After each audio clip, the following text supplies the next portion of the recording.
In the second to last video that Elly Ameling did in her series, she gives some philosophy. Not quite parting words, because that's really the next one. Ooh, sorry, my neck. But something close, some philosophy to leave us thinking on the way home, if this were a masterclass. One of the things that she says right off the bat that stuck out to me is the idea that we are in service of the music and not the other way around. Music does not serve us. It can be beneficial to us. It can be a means of escape. It can be a means of coping, of expression, and release.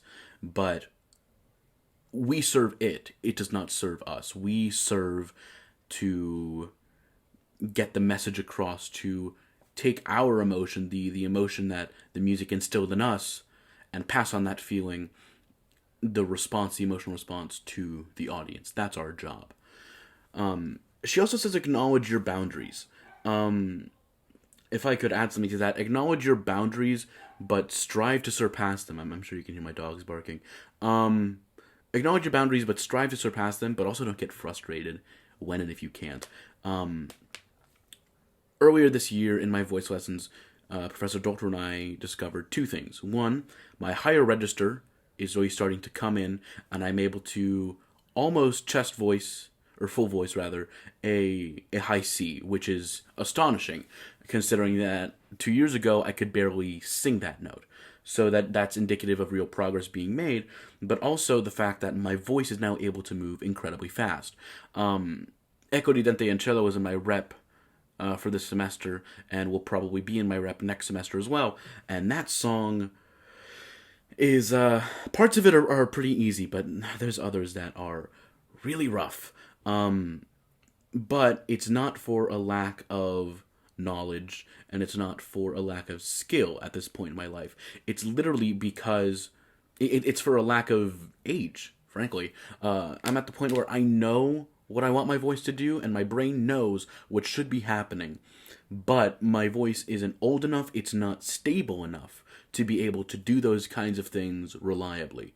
And that's something that I've kind of needed to come to terms with over the course of this semester. She also says, fame is a good sign of your presence on Earth, but music lives forever. And that's something that, when she said that, I had to pause the video and kind of contemplate my existence for a second. Because, yeah. So, it is my belief that a person really dies. Okay, so here's the thing.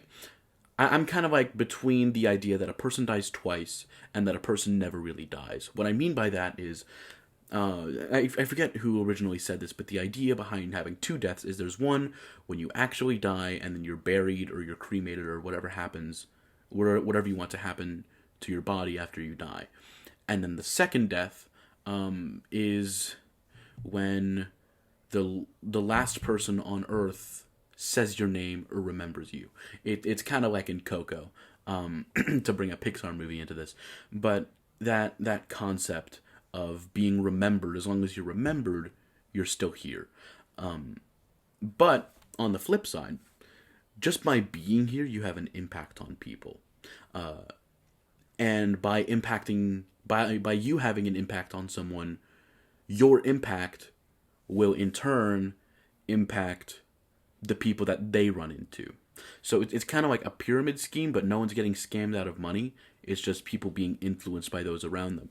And in that way, I think that in essence, you may die in name. That second death, you may die in name, but your influence and everything you've accomplished and your impact on people will always be here, because that cannot go away. And that was really something to hear. Without your heart and soul, there is no music at all. That goes back to really putting everything you have into this craft, because it's what we do best. Excuse me, I feel a sneeze. Nope, never mind. Right as I say that, it left, and now I look like an idiot. If you don't put your all into this, what's the point? There's like a whole thing in certain communities of theater or in high school and college. If it's like, if you can see yourself being happy doing any other profession on the planet, right? Something a bit more stable. If you can see yourself doing that and being happy for the rest of your life, do it.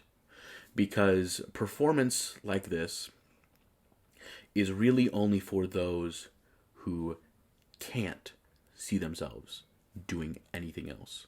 You know, where the idea of having a 9 to 5 at a cubicle and talking to Larry over the water cooler for when you get out of college, so 22 to 65, more or less, or even higher, because I'm not getting into that.